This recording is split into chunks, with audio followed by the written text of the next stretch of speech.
नमस्कार विद्यार्थी मित्रांनो, आपण ज्या AFO बॅच असेल पा याला दिलेला जो प्रतिसाद असेल पा याच्याबद्दल धन्यवाद।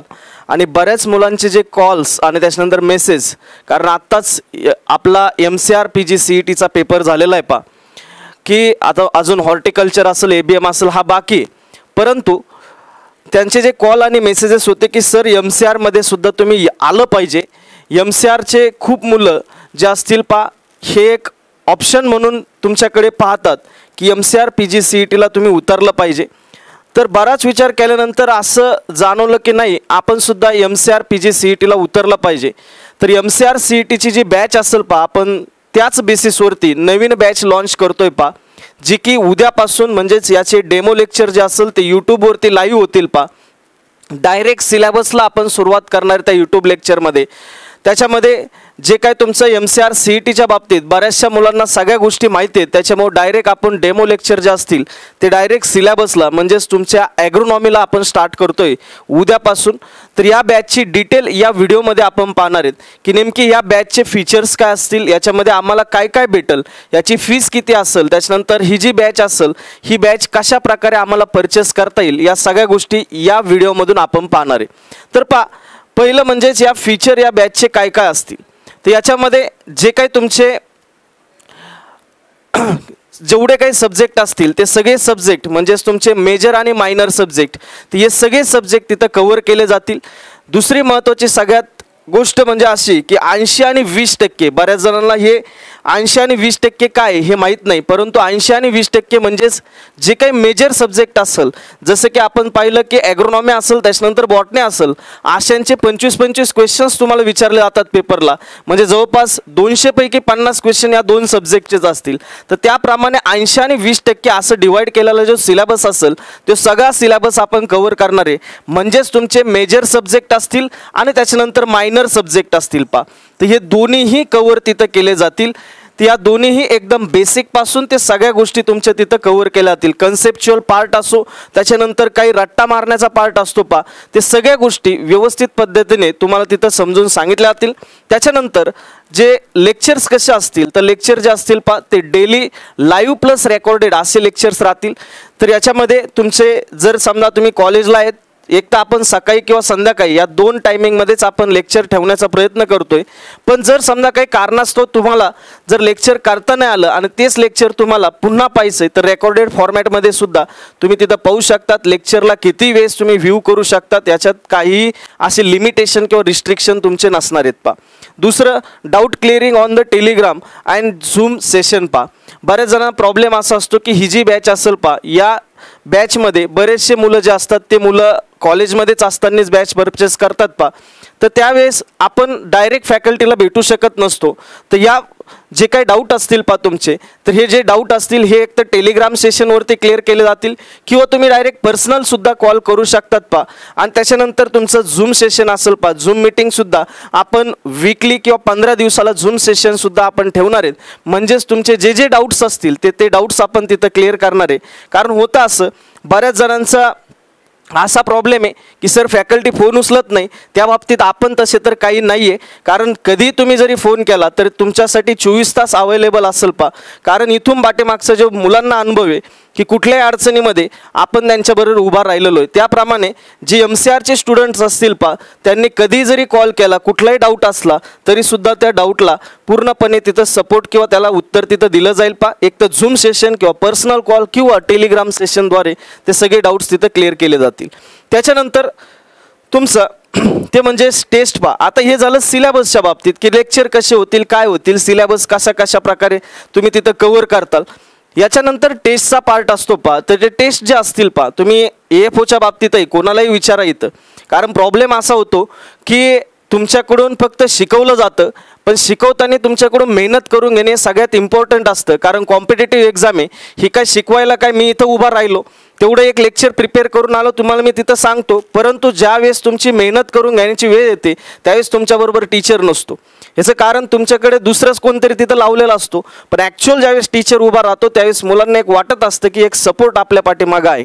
तर त्याप्रमाणे ज्याप्रमाणे AFOच्या बॅचेस चालल्या आत्तापर्यंत 2 वर्षामध्ये आणि त्याला जे साथ दिलेली आपल्याला, तशाच प्रकारे तुमची MCRची टेस्ट सिरीज जी असेल तशीच असेल पा. म्हणजेच तुमचे daily topic wise Telegram session असेल, याच्यात कुठल्याही प्रकारचा आपण मागं पुढं पाहत नाही. त्याच्यानंतर topic wise weekly online test असतील, म्हणजेच तुमच्या मंडेपासून जे सॅटर्डेपर्यंत शिकवलं जाईल त्याच्यावरती संडेला टेस्ट होती म्हणजे होतीच. भले ते काही कारण असो, पण ती तुमची टेस्ट होणार म्हणजे होणार. तर हे संडेची टेस्ट जी असेल ती इथपर्यंतच्या म्हणजेच वीकलीमध्ये जे सेशन शिकवले जातील त्याच्यावरती त्या टेस्ट असतील. ते AFOला पण असतील आणि MCRला पण असतील पा. त्याच्यानंतर सब्जेक्ट वाईज टेस्ट पा. ज्यावेळेस तुमचा एखादा सब्जेक्ट संपतो त्या टायमिंगला त्या पूर्ण सब्जेक्टवर एक टेस्ट होती पा. जसे AFOला स्ट्रॅटेजी आहे तशाच प्रकारे इथं पण राहील पा. त्याच्यानंतर ज्यावेळेस तुमच्या एक्झाम जवळ येतात त्यावेळेस सुद्धा सब्जेक्ट वाईज टेस्ट पूर्ण तुमच्या तिथं असतील पा. त्याच्यानंतर full length test on OMR sheet पा. आता होतं असं की AFOचा पूर्ण वेगळा पॅटर्न आहे आणि त्याच्यानंतर MCRचा पूर्ण वेगळा पॅटर्न आहे पा. आता याच्यामध्ये पा AFOचं होतं असं की तुम्हाला टिक करायचं असते, तिथं कुठल्याही प्रकारची पेन्सिल वगैरे नसते. याच्यामध्ये MCRमध्ये तुम्हाला पेन्सिल असते. बऱ्याच वेळेस तोच प्रॉब्लेम असतो पा, कारण आपल्याला सवय लागलेली असते टिक करण्याची. असे आपण टिक करतो पा, पण प्रॉब्लेम काय होतो की नेमकी तुमचं तिथं गोल करायचं असतं असं, आणि त्याच्यामध्ये नजर चुकीने हे गोल जर बाहेर जर गेला तर तिथं उत्तर सुद्धा चुकीचं ठरू शकतं. म्हणून आपल्याला ती सवय लागली पाहिजे की प्रॉपर तिथं गोल झाला पाहिजे, त्या राऊंडमध्येच तुमचा गोल झाला पाहिजे. तर OMR सीट जे असतील त्याची PDF तुमचे जे MCRचा ग्रुप असेल त्याच्यावरती टाकली जाईल. त्याच्यावरतीच OMR सीटवरतीच तुमचं काय होईल, तिथं टेस्ट होईल पा, जी काय फुल लेंथ टेस्ट असतील त्या पा. त्याच्यानंतर analysis of a test paper, जे काय तुमचे टेस्ट होतील त्याचं ॲनालिसिस हे सुद्धा तिथं प्रॉपर घेतलं जाईल पा. तर अशा ह्या टेस्ट सिरीजच्या बाबतीत आहे. कारण काय होतं, लेक्चर मी अगोदरच सांगितलं, लेक्चर वेगळे राहतात आणि टेस्ट वेगळ्या राहतात. हे मेहनतीचा पार्ट येतो आणि लेक्चर जे असेल ते शिकवण्याचा पार्ट येतो. तर ह्या ज्या गोष्टी असतील या गोष्टी प्रॉपर तुमच्या झाल्या पाहिजेत, तेव्हाच आपल्याला कुठंतरी यश भेटतं. कारण एखादी कॉम्पिटिटिव्ह एक्झाम तुम्ही जर करत असाल तर त्या कॉम्पिटिटिव्ह एक्झामला त्याचं एक स्वरूप आपल्याला पहिलं समजून घ्यावं लागतं आणि त्याच्यानंतर तुम्हाला त्या बेसिसवरती किंवा पाठीमागचे PYQ पाहून त्या बेसिसवरती तुम्हाला स्टडी करावा लागतो. पण स्टडी करत असताना आपले जे वीक पॉईंट्स असतील, आपली जी मेहनत असेल ती प्रॉपर तिथं झाली पाहिजे. याच्यासाठी ह्या टेस्ट असतात, प्रॉपर स्वतःचं ॲनालिसिस करण्यासाठी टेस्ट असतात. तर त्या टेस्ट ज्या असतील त्या प्रॉपर झाल्या पाहिजेत, हे सगळ्यात महत्त्वाचं असतं. तर हे झालं टेस्टच्या बाबतीत. त्याच्यानंतर सिलेबसच्या बाबतीत आणि त्याच्यानंतर लेक्चरच्या बाबतीत.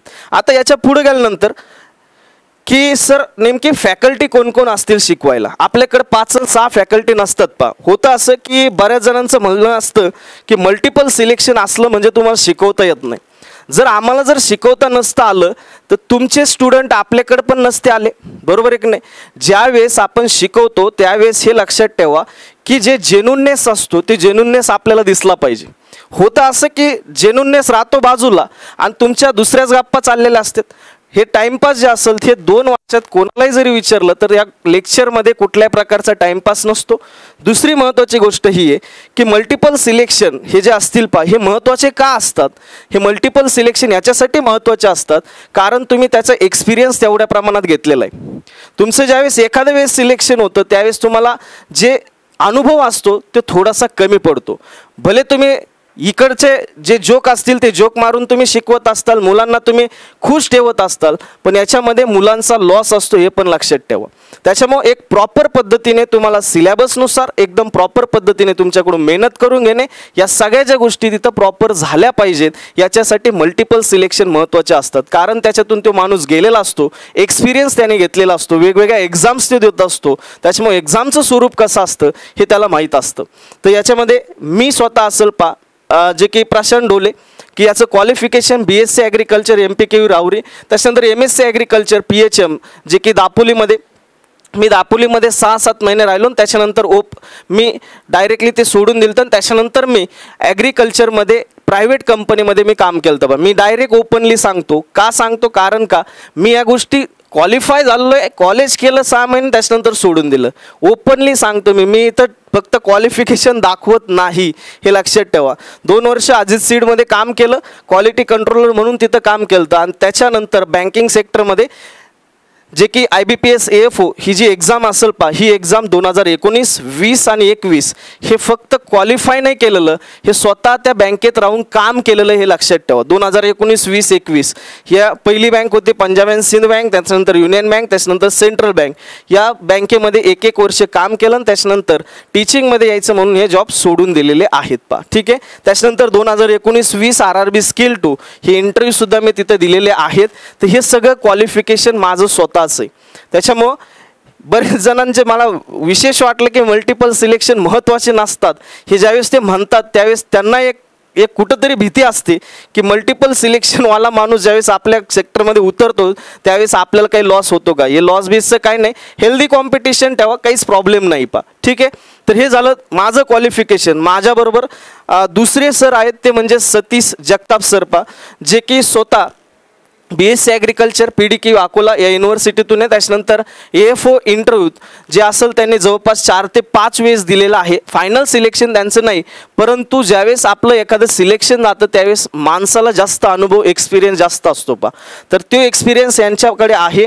AFOचे 4 ते 5 वेळेस त्यांचे इंटरव्ह्यूला सिलेक्शन आहे. त्याच्यानंतर RRB स्किल 2 इंटरव्ह्यू आहे 2 वेळेस. त्याच्यानंतर त्यांचं नाबार्ड ग्रेड ए हे पण लक्षात ठेवा, नाबार्ड ग्रेड एच्या ते मागच्या वेळेस मेन्सला होते पा. तर हे जे असेल हे सगळं क्वालिफिकेशन त्यांचं आहे. हे आपल्याकडं जे काही सेकंड फॅकल्टी म्हणून काम करणार आहेत, म्हणजेच आपले 2च फॅकल्टी इथं असतील पा. भले 5-50 फॅकल्टी गोळा केले, त्याच्यानंतर मी त्यांना लेक्चर वाईज ठेवलं, त्यांचं समजलं नाही समजलं ह्या ज्या गोष्टी असतील ह्या गोष्टी मी करत नाही, ना की AFOला पण करत नाही आणि त्याच्यानंतर MCRला सुद्धा करणार नाही. हे लक्षात ठेवा. ती MCRला पण हेच दोघं असतील, AFOला पण हेच दोघं असतील, जे की सब्जेक्ट पूर्णपणे प्रॉपर ठरवून घेतलेले आहेत की कोणाकडे कोणते सब्जेक्ट असतील, त्याच्यानंतर यांच्याकडे कोणते असतील, माझ्याकडे कोणते असतील, या सगळ्या गोष्टी तिथं प्रॉपर ठरलेल्या आहेत. दुसरी महत्त्वाची गोष्ट होतं असतं मल्टिपल फॅकल्टीला, कारण कधी कधी काय असतं तुमच्याकडे 1 आणि 2 ज्यावेळेस सब्जेक्ट तुमचे चांगले असतात त्यावेळेस 2-2 महिने ते विषय चालले जातात. परंतु प्रॉब्लेम असा होतो की 2-2 महिने ते विषय घेऊन उपयोग नसतो.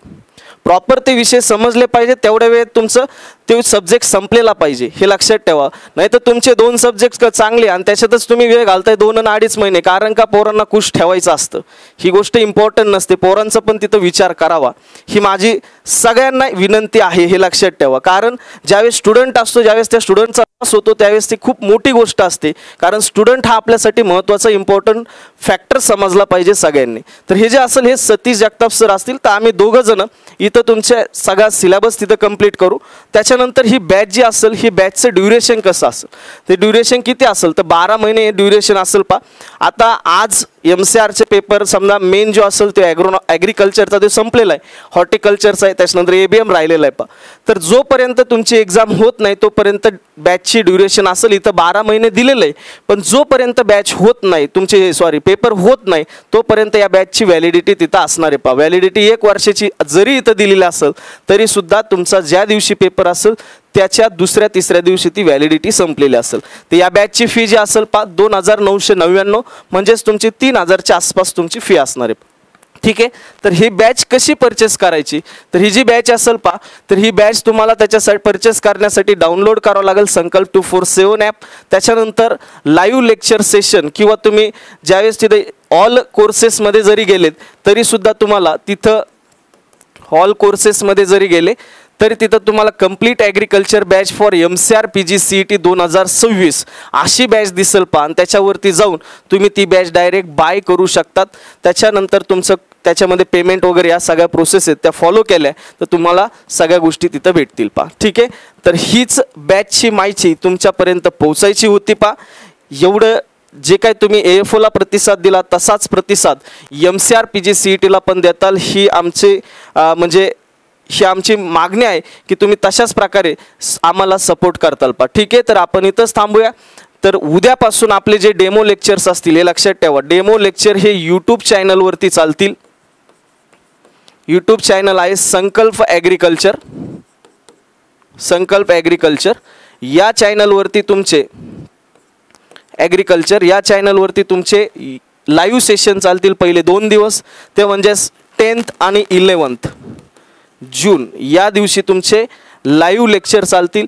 सुरुवात डायरेक्ट डेमो सेशनला जे की तुमचं ॲग्रोनॉमी असेल या विषयाने होईल पा, कारण बऱ्यापैकी तुम्हाला आता ते MCR कसं असते, काय असते, हे काय असते या गोष्टी बऱ्यापैकी समजलेल्या आहेत, त्या समजलेल्या असतात. म्हणून डायरेक्टली सुरुवात ही ॲग्रोनॉमीला होईल पा.